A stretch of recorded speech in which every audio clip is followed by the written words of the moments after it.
नमस्कार दोस्तों। आज की इस वीडियो में मैं रिव्यू करने वाला हूं इंडिया की नंबर 1 एएमसी की तरफ से आने वाले एक नए एनएफओ के बारे में, जिसका नाम है एसबीआई क्वांट फंड। आज की इस वीडियो में हम लोग बात करेंगे इसी एनएफओ के बारे में, इसके बेंचमार्क्स ने पास्ट में क्या रिटर्न्स दिए हैं, कौन कौन सी कंपनी इसके अंदर शामिल हो सकती हैं, किस तरह की इन्वेस्टमेंट स्ट्रेटेजी को ये फॉलो करने वाला है, और अगर आप लोग इस फंड में निवेश करने की सोच रहे हैं तो क्या आप लोगों को बेनिफिट होगा या फिर आपको इसे अवॉइड करना चाहिए। सब कुछ चीजें मैं इन डिटेल आप लोगों के साथ शेयर करूंगा। तो अगर आप लोग पहली बार इस चैनल पर आए हैं, पहली बार इस वीडियो को देख रहे हैं, तो प्लीज चैनल को सब्सक्राइब करना, वीडियो पसंद है तो लाइक जरूर करना। तो चलो दोस्तों, शुरू करते हैं आज की इस वीडियो को। अब हम लोग बात कर लेते हैं आखिरकार एसबीआई क्वांट फंड है क्या। देखिए दोस्तों, ये जो फंड है ये BSE 200 के टीआरआई को फॉलो करने वाला है। अभी हाल फिलहाल में आपने देखा होगा कि मार्केट में काफी एनएफओस लॉन्च हुए थे जो कि स्ट्रेटेजी बेस्ड थे। देखिए, मार्केट में 4 तरह की स्ट्रेटेजी चलती हैं। पहला होता है मोमेंटम, दूसरा होता है क्वालिटी, तीसरा होता है वैल्यू और चौथा होता है ग्रोथ। आपने इनके ऊपर देखा होगा काफी फंड्स आए थे, जैसे कि momentum fund, growth funds, value funds, इस तरह के कई फंड्स आए थे। अब होता क्या है कि हर तरफ हर बार मार्केट में ये चारों स्ट्रेटेजी कभी भी एक टाइम पर काम नहीं करती हैं। कभी कोई स्ट्रेटेजी काम करेगी तो कभी कोई स्ट्रेटेजी काम करेगी। अब ये जो फंड है, जो क्वांट जो प्रोसेस है, अब ये करता क्या है, ये करता है कि ये एक टाइम पर इन चारों प्रोसेस को अप्लाई करता है BSE 200 की कंपनीज के ऊपर, और जो भी स्टॉक्स इसमें फॉल कर जाते हैं वो इस फंड में लिए जाएंगे। आगे मैं उन स्टॉक्स के बारे में भी आपको बताऊंगा कौन कौन से स्टॉक्स हो सकते हैं। अब देखिए, मेजर जो ऑब्जेक्टिव है इस फंड का वो ये है कि लॉन्ग टर्म में आपकी कैपिटल को अप्रिशिएट करना, साथ ही साथ जो भी स्टॉक्स इस फंड में आए वो हर तरह की मार्केट कंडीशन में काम करें। क्योंकि देखिए, मार्केट हर तरह की कंडीशन में काम करने का मतलब ये है क्योंकि इसमें चारों तरह की स्ट्रेटेजीज अप्लाई की जा रही है।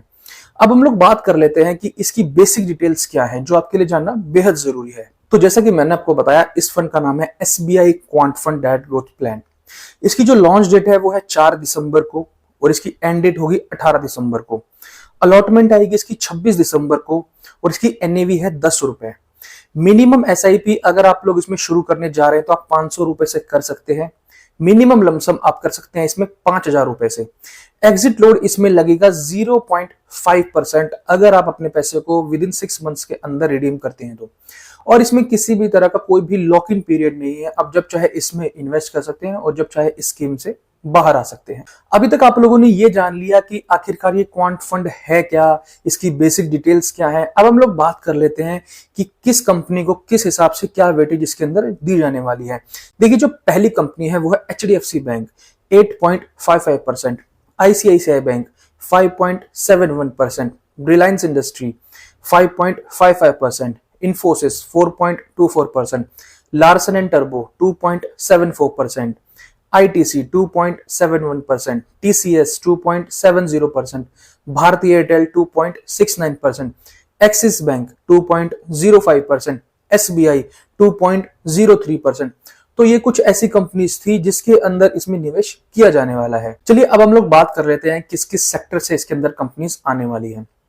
देखिए दोस्तों, जो पहला सेक्टर है वो है फाइनेंशियल सर्विसेज का, जिसमें है 23%। फिर आता है कंज्यूमर डिस्क्रिप्शनरी, जिसमें 18%, commodities 12.5%, health care 9%, इंडस्ट्रियलिस 9%, fast moving consumer goods 7.5%, information technology 6%, energy 6%, utilities 5.5%, services 2.5%, telecommunications 1.5% and diversified 0.5%। देखिए, अगर मैं इसके सेक्टर एलोकेशन की बात करूं तो ऑलमोस्ट इसने सभी सेक्टर्स को इसमें इंक्लूड किया हुआ है और काफी अच्छी तरह से इसने सेक्टर को एलोकेट किया हुआ है। चलिए दोस्तों, बात कर लेते हैं हम अभी इसके एसेट एलोकेशन के बारे में कि कितना परसेंट ये अपना पैसा कहां कहां पर कैसे एलोकेट ये करने वाले हैं। देखिए, अगर मैं बात करूं इक्विटी मार्केट में, तो इक्विटी मार्केट में इन्हें मिनिमम 80% ये पैसा एलोकेट कर सकते हैं और 100% मैक्सिमम ये कर सकते हैं। Equity and equity related instruments में मैक्सिमम 20% ये एलोकेट कर सकते हैं। Debt and money market instruments में मैक्सिमम 20% पैसा ये एलोकेट कर सकते हैं, और unit issued by REIT maximum 10% ये लोग शूट कर सकते हैं। चलिए दोस्तों, अब हम लोग बात कर लेते हैं इसके बेंचमार्क के टोटल रिटर्न्स के पास्ट में क्या रिटर्न्स रहा है इस बेंचमार्क का। देखिए, सबसे पहले मैं बात कर लेता हूं क्वार्टरली बेसिस पे। तो क्वार्टर में इसने जो है दिए हैं माइनस में 4.5% के रिटर्न्स। देखिए, जैसा कि आपको पता है कि लास्ट 3-4 महीने में मार्केट जो है काफी करेक्शन दे चुकी है, तो ऑब्वियस सी बात है कि कोई भी म्यूचुअल फंड, कोई भी एनएफओ क्वार्टरली बेसिस पे अगर आप देखेंगे तो वो नेगेटिव में रिटर्न ही आएगा। तो ये कोई बड़ी बात नहीं है। अगर मैं बात करूं 6 मंथ्स की, तो 6 मंथ्स में इसने दिए हैं 16.73% के रिटर्न। एक साल में इसने दिए हैं 26.38% के रिटर्न। 5 साल में इसने दिए हैं 18.66% के रिटर्न। 10 साल में इसने दिए हैं 13.69% के रिटर्न्स। चलिए दोस्तों, फाइनली अब हम लोग बात कर लेते हैं सबसे मेन पॉइंट की कि किस तरह के निवेशकों को इसमें इन्वेस्टमेंट करनी चाहिए और किस तरह के निवेशकों को इसे अवॉइड करना चाहिए। देखिए दोस्तों, जैसा कि मैंने आपको वीडियो की स्टार्टिंग में ही बताया था कि क्वांट कैसे काम करता है, क्वांट प्रोसेस किस तरह से काम करता है, ये चारों तरह की जो स्ट्रेटेजीज हैं उनको ये अप्लाई करेगा और फिर जो भी स्टॉक्स इसके अंदर आएंगे वो इस म्यूचुअल फंड में लिए जाएंगे। देखिए दोस्तों, अगर मैं इसे कंपेयर करूं मार्केट कंडीशंस के साथ, करंट मार्केट कंडीशंस के साथ, तो ये मार्केट में एक करेक्शन आ चुका है।